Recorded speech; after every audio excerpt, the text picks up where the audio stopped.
Lecture de la Bible, lecture choisie, lecture associée et leur vue d'ensemble tirée de la Bible Vie nouvelle dans sa version seconde 21. Regard sur le sanctuaire. Des extraits des livres d'Exode, Un roi, les psaumes, Ésaïe et Jean vous seront proposés.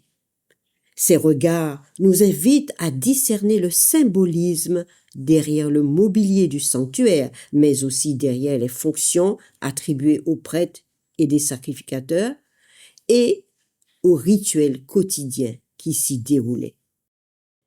Quelle grande aventure que celle de décoder le langage du ciel, le langage de Dieu pour la destinée de l'homme, à travers le modèle du sanctuaire montré à Moïse sur la montagne. Nous découvrons aujourd'hui une quatrième pièce du mobilier du sanctuaire, l'autel des holocaustes, lieu où les sacrifices d'animaux étaient portés, le sang versé couvrant les cornes de l'autel et versé au pied de l'autel. Il jouait un rôle central dans le rituel du sanctuaire. Il était fait de bronze, un alliage particulier dont le cuivre était dominant, un alliage moindre que l'or pur, qui recouvrait l'arche de l'alliance, ce coffre de bois contenant les 10 paroles, qui recouvrait la table des pains de proposition, et l'or pur, dont était fait le chandelier d'une seule pièce d'or battu. L'autel des holocaustes n'en était pas moins une pièce essentielle de l'ensemble. Exode 27, versets 1 à 8, nous dit, il rapporte l'ordre donné par Dieu. Tu feras l'autel en bois d'acacia, sa longueur et sa largeur seront de 2,5 mètres, il sera carré. Sa hauteur sera d'1,5 mètre. Aux 4 coins, tu feras des cornes qui sortiront de l'autel et tu le couvriras de bronze.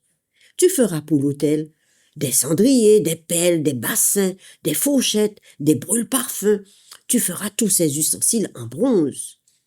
Tu feras à l'autel une grille en bronze en forme de treillis et tu mettras 4 anneaux de bronze aux 4 coins du treillis. Tu le placeras sous le rebord de l'autel dans la partie inférieure et il arrivera à mi-hauteur de l'autel. Tu feras des barres pour l'autel, des barres en bois d'acacia et tu les couvriras de bronze. On passera les barres dans les anneaux et elles seront des 2 côtés de l'autel quand on le portera. Même système de transport indiqué pour l'arche de l'alliance, la table des pains de proposition. Au verset 8, tu le feras creux avec des planches, il sera fait tel qu'il t'est montré sur la montagne.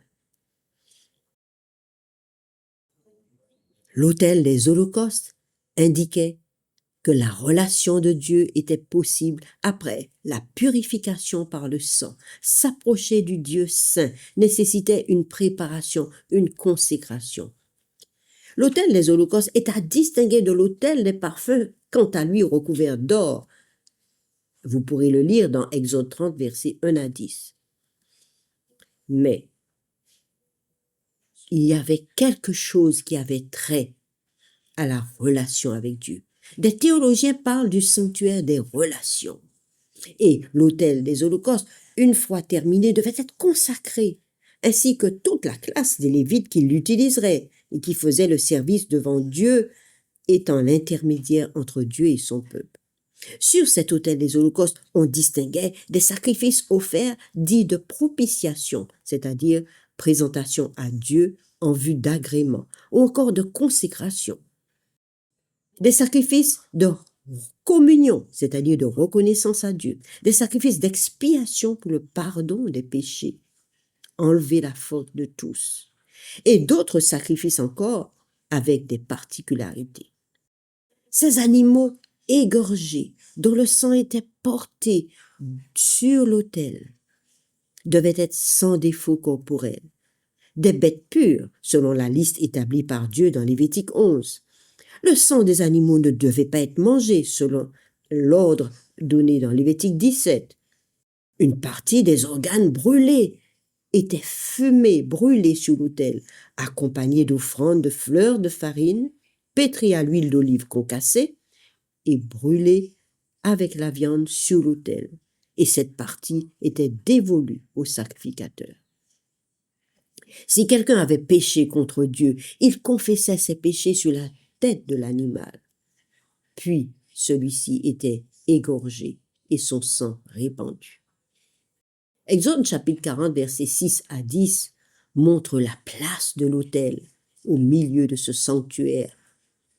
Tu placeras l'autel des holocaustes devant l'entrée du tabernacle de la tente de la rencontre, abritant l'arche de l'alliance. Tu verseras de l'huile sur l'autel des holocaustes et sur tous ses ustensiles. Tu consacreras l'autel et l'autel sera très saint. Prêtres et sacrificateurs devaient être consacrés au service de Dieu pour être au plus près de lui et gardés en vie. L'autel des holocaustes était également le lieu d'où s'élevaient tant des paroles d'humiliation que de bénédiction, que de vœux qui s'élevaient vers Dieu. Joël 2, verset 17 mentionne que les sacrificateurs, les serviteurs de l'Éternel, pleurent entre le portique et l'autel, et qu'ils disent « Épargne ton peuple, ô Éternel, et ne livre pas ton héritage au mépris, de sorte que les nations se moquent de nous. Pourquoi dirait-on parmi les peuples, où est leur Dieu ?» Lors de la dédicace du premier temple bâti vers l'an 959 avant Jésus-Christ, en territoire de Canaan, nous retrouvons Salomon devant l'autel de l'Éternel, dans le temple. Il l'avait bâti conformément aux instructions données par Dieu pour la construction du sanctuaire. 1 Roi, chapitre 8, 22 à 24, nous relate la prière que Salomon adresse à Dieu au jour de la dédicace. Cette prière va jusqu'au verset 52, mais nous lirons seulement quelques passages. Salomon se plaça devant l'autel de l'Éternel, en face de toute l'assemblée d'Israël. Il tendit ses mains vers le ciel et dit, « Éternel, Dieu d'Israël, il n'y a aucun Dieu qui soit ton pareil, ni en haut dans le ciel, ni en bas sur la terre. » Et Salomon continue de glorifier Dieu et le supplie d'agréer ce lieu comme lieu d'exaucement de toute personne qui viendrait à lui dans son temple. Dans sa prière de dédicace, il présente 8 cas de figure pour lesquels il supplie Dieu d'exaucer dans son temple, devant son autel, ceux qui viendraient à l'implorer. Mais je lirai simplement l'un de ces 8 sujets. Admettons qu'il pêche contre toi, puisqu'il n'y a aucun homme qui ne pêche, qui ne commette pas de péché, et que tu sois irrité contre eux au point de les livrer à l'ennemi, qui les déporterait dans un pays ennemi, lointain ou proche.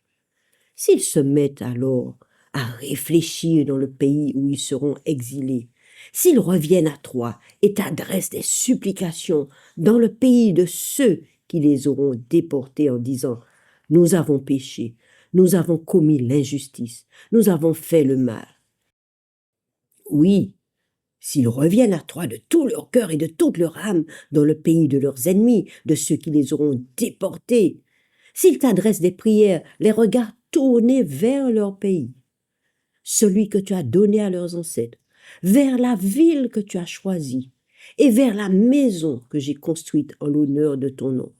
Écoute du haut du ciel, de l'endroit où tu résides, écoute leurs prières et leurs supplications et fais leur droit. Pardonne à ton peuple ses péchés et tous ses actes de révolte contre toi. Excite la compassion de ceux qui les retiendraient prisonniers, afin qu'ils aient pitié d'eux. Car ils sont ton peuple et ton héritage, ceux que tu as fait sortir d'Égypte, du milieu de la fournaise, à fondre le fer. Il fallait donc une consécration de l'autel de bronze pour son service définitif, rapporté dans Exode 29, 36, 37.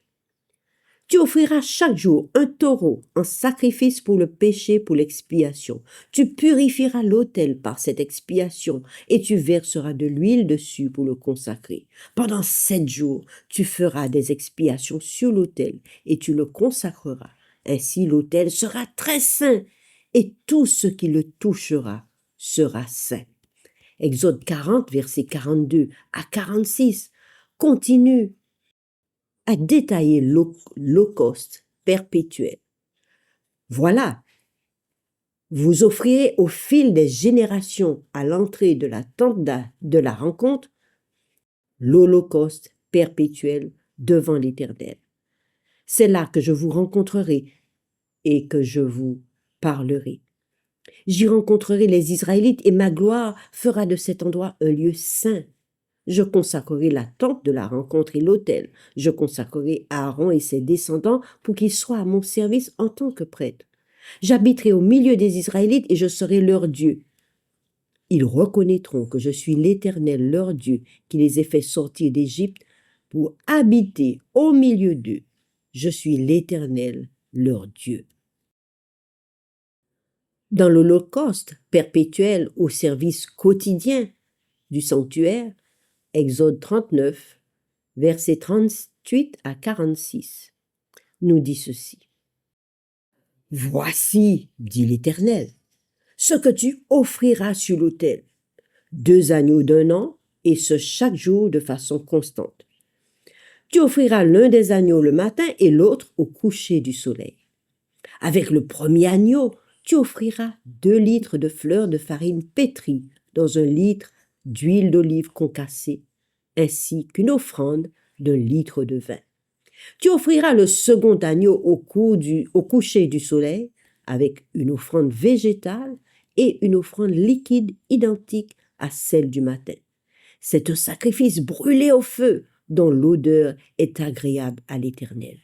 Tiens, cela fait penser au service de Sainte Seine institué par Jésus quand il quittait ses disciples, le pain, le vin et son corps. Voilà l'holocauste perpétuel que vous offriez au fil des générations à l'entrée de la tente de la rencontre devant l'Éternel. C'est là que je vous rencontrerai et que je vous parlerai.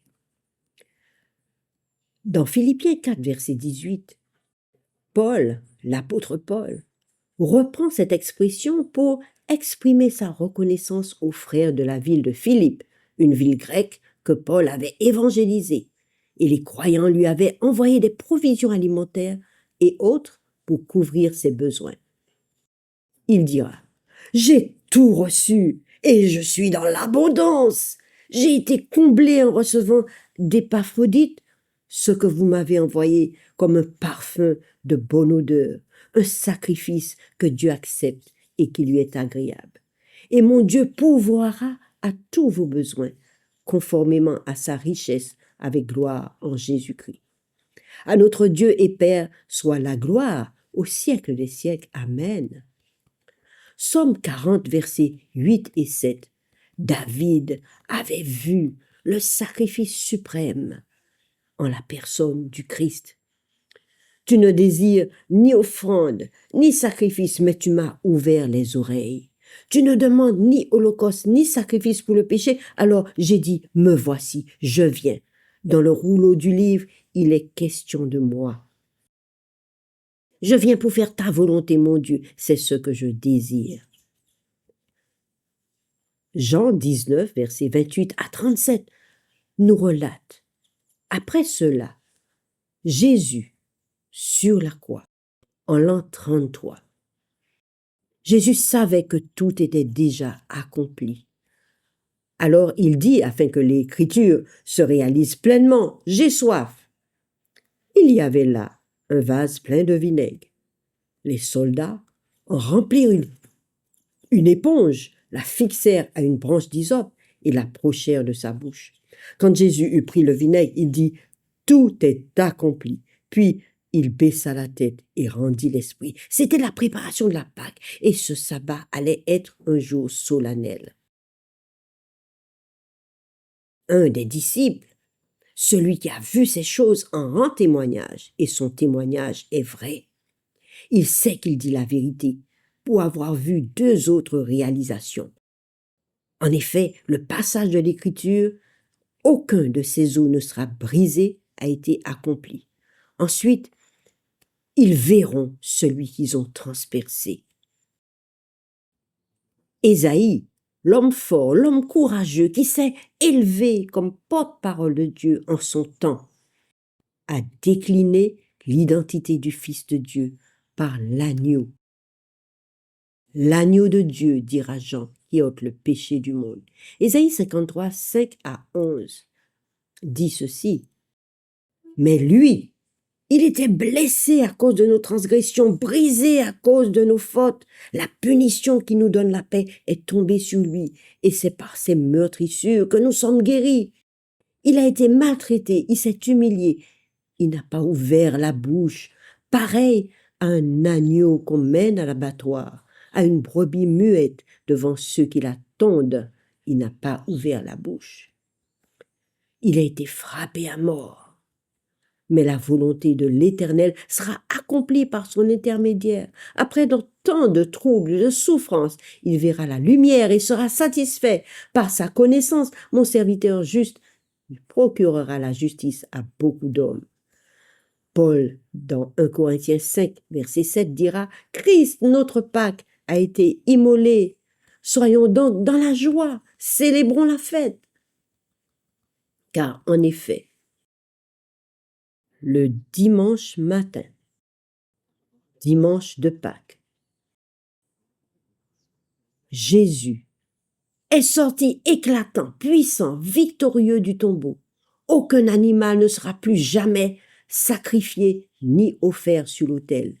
Une seule fois, il est mort pour tous. Une seule fois, sa mort suffira pour couvrir le rachat de l'humanité. Célébrons donc la fête, dit Paul, non avec du vieux levain, le levain du mal et de la méchanceté, mais avec des pains sans levain, de la pureté et de la vérité. Il a tout payé, nous dit Ésaïe 53. Le monde entier a été, il y a à peine quelques jours, sous la commémoration, la célébration de la Pâque. Mais Ésaïe pourrait nous dire encore aujourd'hui, qui a cru à ce qui nous était révélé? Qui a reconnu le bras de l'Éternel? Ce vendredi de l'an 33, au moment de la Pâque, un jour à Jérusalem, Jésus est mort pour moi, pour toi. Merci de liker si tu en comprends l'enjeu ou tu souhaites poursuivre pour comprendre les autres détails symboliques du sanctuaire. Tu es pour le maître de l'univers comme un parfum de bonne odeur. Quel plaisir de le réaliser. Si cette idée te plaît, te remplit de joie ou te questionne, je t'invite à t'abonner pour en savoir davantage, à liker et à partager pour répandre ce parfum d'agréable odeur.